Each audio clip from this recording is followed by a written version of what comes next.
Vous écoutez Cavalier Bilingue, le podcast qui vous emmène en voyage à cheval autour du monde.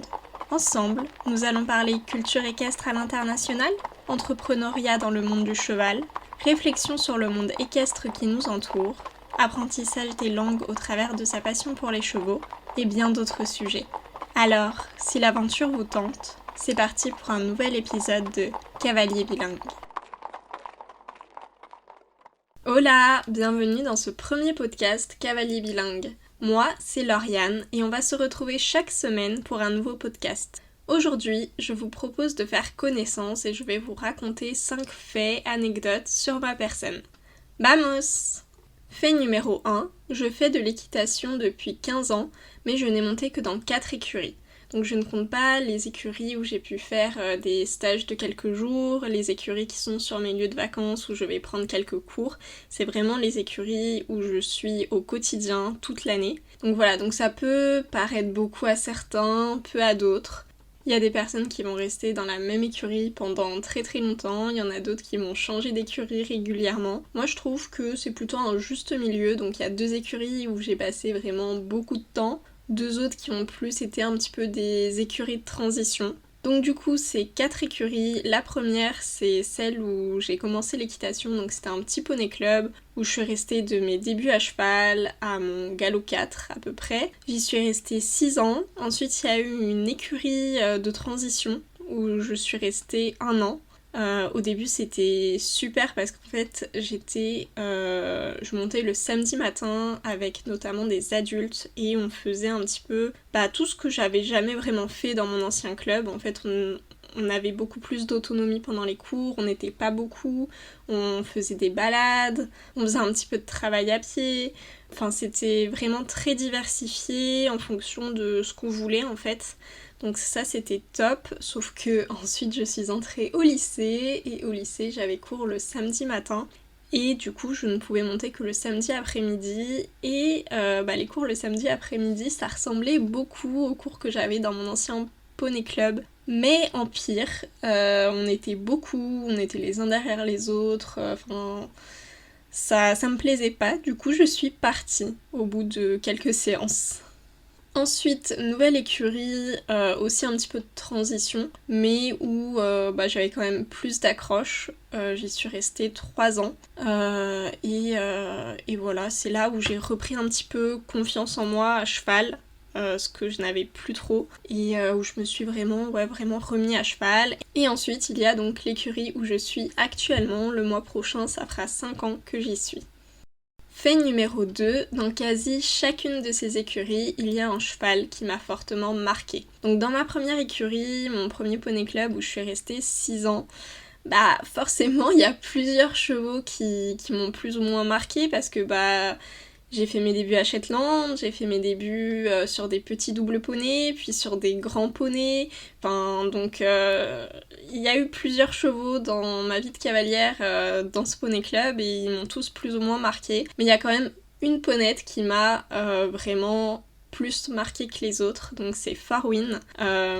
Et c'est vraiment une ponette que j'ai adorée, qui en fait a été la ponette qui m'a quand même permis de découvrir ce que c'était le lien qu'on pouvait créer avec un cheval. Et ouais, cette ponette, elle a vraiment marqué ma vie et je l'adore. Ensuite, dans l'écurie de transition où je suis restée 1 an, donc il y a quelques chevaux qui m'ont marqué, mais pas de manière significative. Ensuite, dans l'écurie où je suis restée 3 ans, il y a un petit cheval qui m'a marqué, qui s'appelle Océan. Il est décédé il y a pas très longtemps, mais c'est franchement un cheval déjà qui m'a redonné confiance en moi, qui a été un vrai pilier parce que je me suis occupée de lui dans une période où c'était pas forcément facile. Et ouais, il a été vraiment un pilier pour moi. Et ce petit cheval, en fait, au début, je me souviens qu'il me faisait assez peur parce que je le connaissais pas très bien et je le voyais juste par ce que les autres disaient sur lui, en fait. Et c'était dommage, mais il était vraiment vu que par ses défauts, c'est-à-dire que Il s'échappait de son box. Quand il s'échappait de son box, il était très difficile à rattraper. Il avait un peu de caractère. Et en même temps, c'était le petit cheval pour débutants, tout gentil à cheval, etc. Et du coup, je trouve ça dommage en fait qu'il soit vu vraiment par ses défauts quoi. Alors que quand en fait finalement j'ai appris un petit peu plus à le connaître puisque je l'ai pris en demi-pension pendant 1 an et demi à peu près, et en fait c'est un cheval avec un cœur énorme qui, si on s'intéresse un minimum à lui, il donne tout à son cavalier et c'est un cheval exceptionnel. Et c'est aussi un des premiers chevaux qui m'a vraiment fait me remettre en question, me poser des questions sur ma vision de l'équitation, etc. Et franchement, ce cheval, je lui dis merci et il fait partie des chevaux qui ont marqué ma vie. Ensuite, du coup, donc il y a Anouk dans l'écurie où je suis actuellement, et du coup, donc d'ici le mois prochain, comme je suis arrivée dans cette écurie pour Anouk, et bien ça fera 5 ans que je m'occupe d'Anouk. Donc Anouk, c'est la jument que j'ai en demi-pension actuellement, et je l'adore. C'est une petite jument géniale qui a un cœur énorme et je l'adore. Fait numéro 3, j'adore les chevaux de trait ou les chevaux qui ont des origines de chevaux de trait. Donc dans l'écurie de transition où j'étais, ma deuxième écurie, j'ai eu l'occasion de monter quelques fois un petit cheval un peu typé cheval de trait que j'aimais beaucoup. Et puis ensuite j'ai rencontré Océan. Océan, c'est un cheval d'origine non constatée mais qui avait ce côté un petit peu... cheval de trait, mi-cheval de sport, mi-cheval de trait, et j'adore ça. Et ensuite j'ai rencontré Anouk avec une maman seul français, un papa franche-montagne, et du coup comme Océan en fait elle a ce petit côté mi-cheval de sport, mi-cheval de trait que j'adore. Voilà.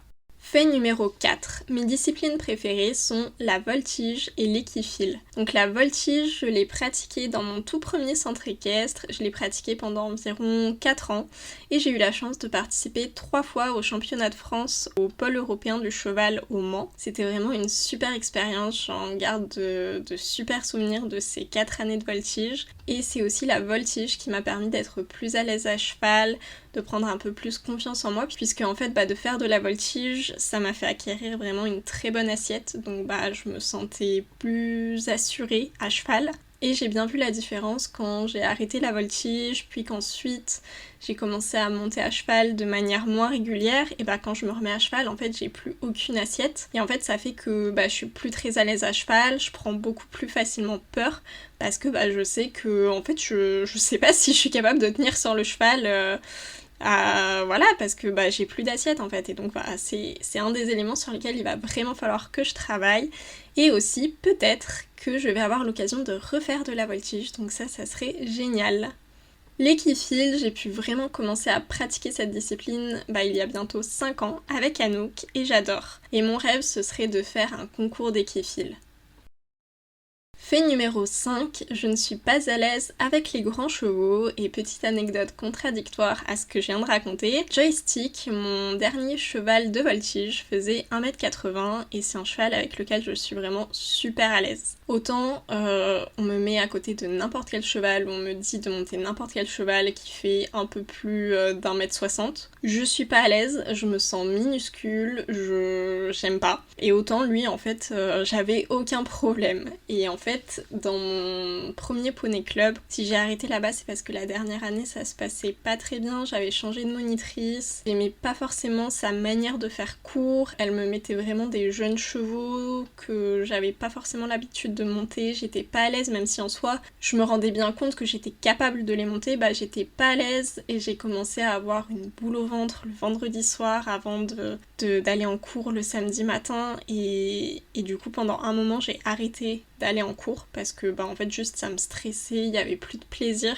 Et je me suis dit, vas-y, je vais y aller une dernière fois. Et j'avais demandé à la monitrice de me mettre Joystick comme cheval, donc mon ancien cheval de voltige, donc qui fait 1m80. Et franchement, je crois que ça a été le meilleur cours de l'année. Genre, j'étais détendue, j'étais à l'aise, j'avais confiance en lui en fait. Et j'étais plus à l'aise sur ce grand cheval qui était un amour et que je connaissais très bien d'1m80 que sur les poneys D qu'elle me proposait de monter. Et voilà! C'est tout pour aujourd'hui, j'espère que ce premier épisode du podcast Cavalier Bilingue vous aura plu. Si c'est le cas, abonnez-vous au podcast pour ne pas rater les prochains épisodes, notez le podcast et vous pouvez aussi me faire un retour par message sur Instagram. On se retrouve samedi prochain pour un nouvel épisode. Adios!